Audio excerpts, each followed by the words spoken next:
Welcome everyone, this is Kerjims channel.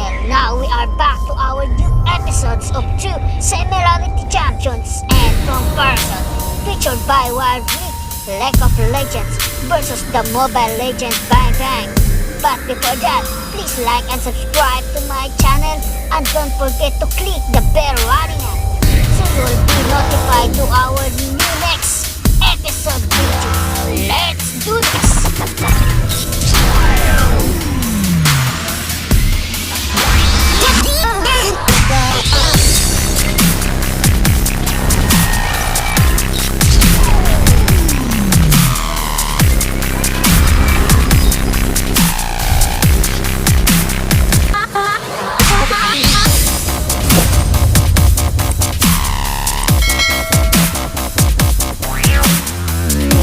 Although we know Volibear by many names, such as the Thunder's Roar, the Great Storm, Volibear, the Ruin, the Thousand-Pierced Bear, or even He Who Stands, which is probably his ancient title, similar to They Who Endure and She Who Wonders.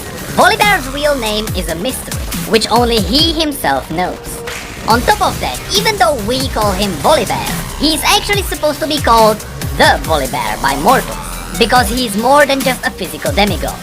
In the north, the Volibear represents unstoppable power and fury of the Freljord itself. It was the Volibear and his demigod brethren who formed the land they called Voriard, long before mortal races arrived. Of course, this means that Voriard is just an ancient name for Freljord. Legends say that the Volibear created the 5 fjords with one mighty swipe of his claw. Interestingly enough, the story never explains where are the 5 fjords. But if you look at what Freljord looks like now, I think these would be the 5 fjords at the far north. Besides this, other legends say how the Volibear fought a savage magma serpent called Ron. During this battle, they created countless volleys and ravines. When the Volibear finally defeated the beast, its blood became the first river in Freljord, and its colossal corpse formed the Wormback Mountains. When people started populating Runeterra, and the first tribes started to form in Freljord, wild magic flowed freely, and the Volibear was worshipped by all who wished to gain the strength to survive. Soon, great wars raged, and the Volibear stood beside his followers, wearing rune-inscribed armor made by his brother Orn, the demigod of the Forge. At that time, the bond between the two brothers was strong, and they often fought at each other's side, even though Orn never had the same lust for battle. But as the Volibear fought more and more, humans gave him more blood offerings, and with it, his power grew. What's interesting is that this part of the story confirms that these primal demigods grow in power the more people worship them. As time went on, however, all the different demigods drifted apart, each following their own pursuits. But things got much worse when the era of the Three Sisters arrived. The Three Sisters wanted to bring order to Freljord, but the demigods couldn't agree on how to deal with them. A few, like Anivia, were willing to work with the sisters, while the Volibear and a demigod called the Iron Boar wanted to destroy them, and others were just willing to ignore them completely, since these mortal creatures would eventually die like those before them. Unfortunately, it was the Volibear who decided to make the first move, and he looked to the most savage followers he had, known as the Ursine. With them, he would defeat the Three Sisters, and to make it easier, he asked Orn to help him out by crafting weapons and armor for his new army. Of course, Orn refused, because he did not approve of the Ursine's savage ways. And with that, Volibear torn off the armor his brother made for him, and a terrible fight erupted between the two demigods. This fight is described in greater detail in the story The Lost Tales of Orn. There we learn that there was a little bit more to the reason why Volibear attacked his brother. For example, Volibear was jealous of Orn's own followers, who worshipped Orn out of their own will. They didn't do it because they had to survive, like was the case with the Volibear. They followed Orn because he was just a great friendly guy. Funnily enough, Orn never even cared about people worshipping him. And yet, no matter what he was crafting in his forge, he was always surrounded by mortals, watching what he was doing and learning from him. Anyway, the outcome of the great battle was the destruction of Orn's mountain, which was called Hearthhome. And with it, Orn's people, the Hearthblood, died as well. Fueled by rage, the Volibear's full power was now unleashed. And so, he approached one of the three sisters, who was trying to seal the power of one of the demigods for herself. and before her entire army, he struck her down, blinding her. As centuries rolled by, despite the Volibear's resistance, people started worshipping the three sisters instead. And soon, instead of facing the raw nature of the Freljord, the mortals started building homes, herding animals, and farming crops. The Volibear roared in fury because this was not his Freljord. The change happened slowly, but over time, the Volibear realized that the tribes had been cut off from the spirit of the land, making them frail and soft. After witnessing this change, the Volibear swore to tear down all evidence of civilization and return the Freljord to its ancient state of true wilderness. The people would become strong again, and he would be honored and feared by all. These days, as the thunder roars over the distant mountains, more and more answer its call, and slowly, the old ways are being remembered, which means that the Volibear grows stronger with each new follower.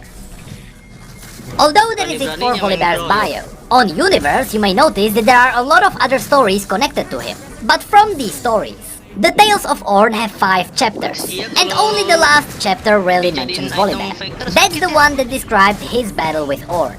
Next, the story called Voice from the Hearth shows us the remains of Ornn's mountain, which again was called Hearth Home. This story reveals that these days, the place is called the Half Mountain of Old Ornn. And in this story, a local Freljordian tribe witnessed a brief clash between the Volibear and Ornn. So the purpose of the Voice from the Hearth was to show us that the two brothers still fight. But the newest addition to Volibear's lore is the story Stormbringer. And this one is interesting, because as some of you may know, in Udyr's story, when the Ursine call upon the Volibear, they summon the abomination known as the Thousand-Pierced Bear. But the Stormbringer story shows us what happens when you are not one of the Ursine, but you still decide to call upon the Volibear. So now, here's the story called Stormbringer. The story begins with a human shouting out the name Volibear. This name hadn't been spoken aloud in ages, and so when the Volibear heard it, he thought it was just a dream, and he continued his slumber in the snow. But when he heard the words, "Volibear, with your name, with this blood, I call upon you," the demigod's eyes flicked open, because he realized it wasn't a dream. The voice came from half a land away, but to the demigod's ears it was clear. With a low growl, as the great bear rose, an avalanche of snow fell from his titanic form. He could smell the blood tribute in the air, and a thrill ran through him. Somewhere, stones had been arranged to form his rune. A sacrifice had been made in his name, and he felt the power of that worship infuse his limbs. As the voice continued to call upon his fury and strength, the Volibear's own heart started to beat in time with the distant drums of war. He could even hear the stamping feet, the clashing of blades, and the cries of the dying. All of it called to the body he wore. It called to him. With that, the Volibear roared to the heavens, a sound that touched every living soul in Freljord. Hundreds of miles away, where the sun never rose, a spirit walker woke up screaming, clawing at his face with hands that were twisted into talons. Across the land in a different direction, a pack of Rhymefangs howled, echoing the demigod's cry. And elsewhere, far, far away, a group of tribesmen sitting around fires fell silent, their hearts suddenly thundering. Friends looked at friends with hostile expressions. Blood would be spilled. Meanwhile, the Volibear dropped on all fours, surging forward. Boulders and trees were smashed out of his path as he picked up speed. When next he paused to sniff the air again, he was hundreds of miles away. He was getting close. The storm clouds of his war rage gathered nearby. The next time his name was called, with an earth-shattering impact, the god bear arrived above the battlefield. Below him, he saw 2 armies soaked in blood, but one was vastly outnumbered. They were fighting a losing battle. Something smelled wrong about the larger army. Its humans were clad in black iron and fought beneath a red banner. He growled as he realized these were not Freljordians. He bared his teeth and a lightning flashed, sending the charred bodies of both armies flying. Next, the great bear turned towards the voice that kept calling his name. It was a mortal woman clad in fur, her face splattered with gold. She raised a pair of bloodied axes to the sky in salute, after which she turned towards the battlefield, and she hurled herself at the enemy with renewed vigor. Then the Volibear too faced the enemy, and he charged in, with a roar spoken in an ancient tongue, which shook the heavens themselves. Bones crunched, blood splashed, voices wailed, and in mere moments, the war was over.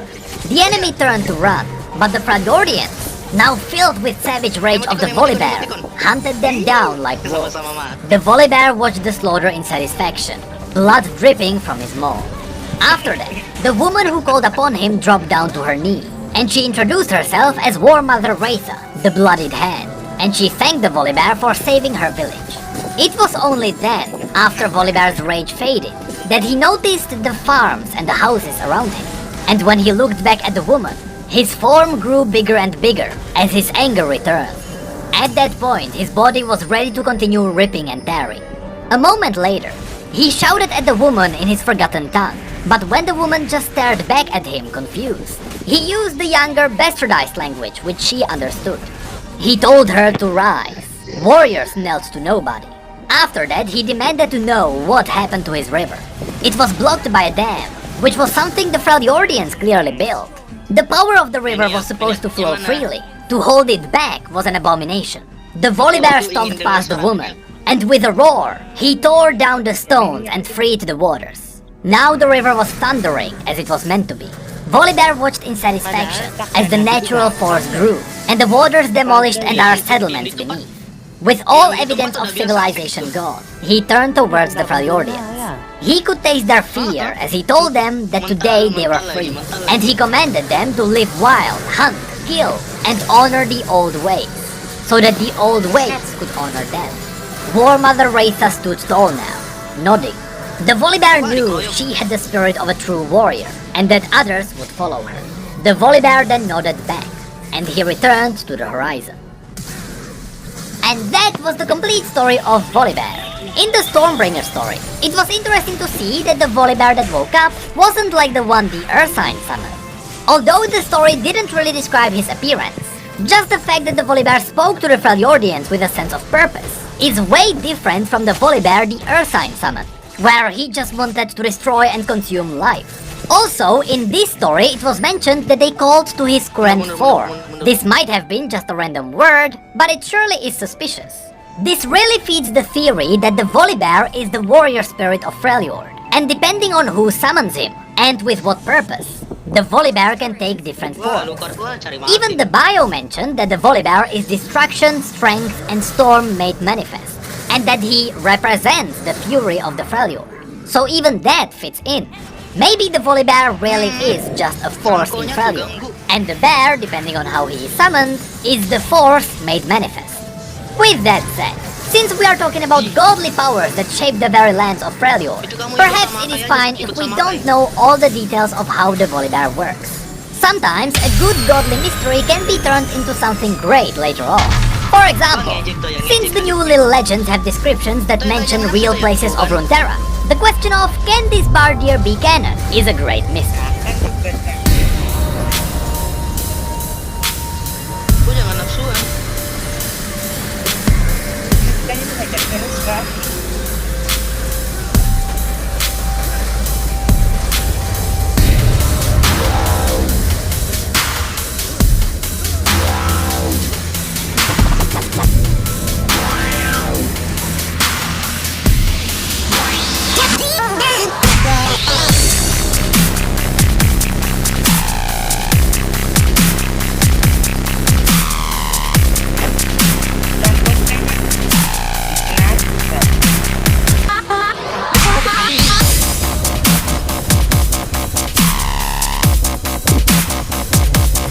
Habis ini aku pakai Benedetta ya.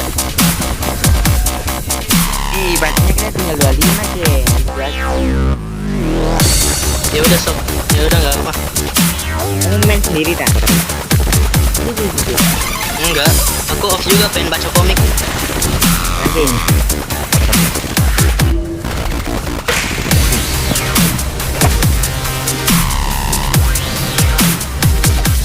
Ulti kamu toh ya?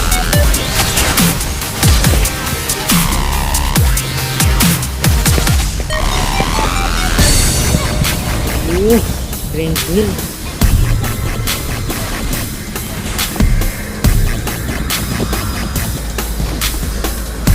Susah pakai Benedetta?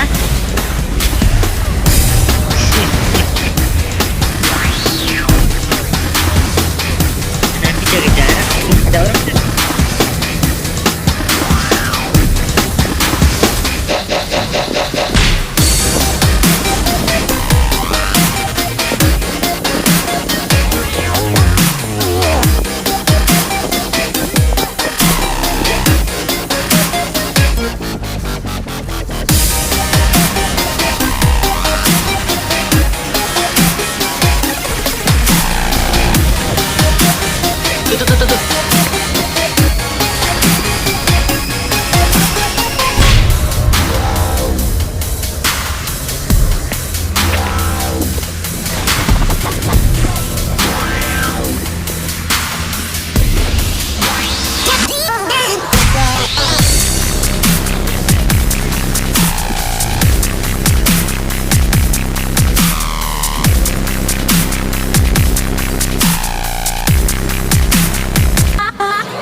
Apa artinya nothing useless?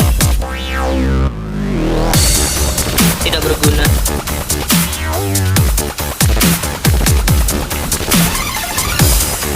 Useless itu artinya nggak berguna tuh ya. Berarti kalau not useless berarti not gak guna.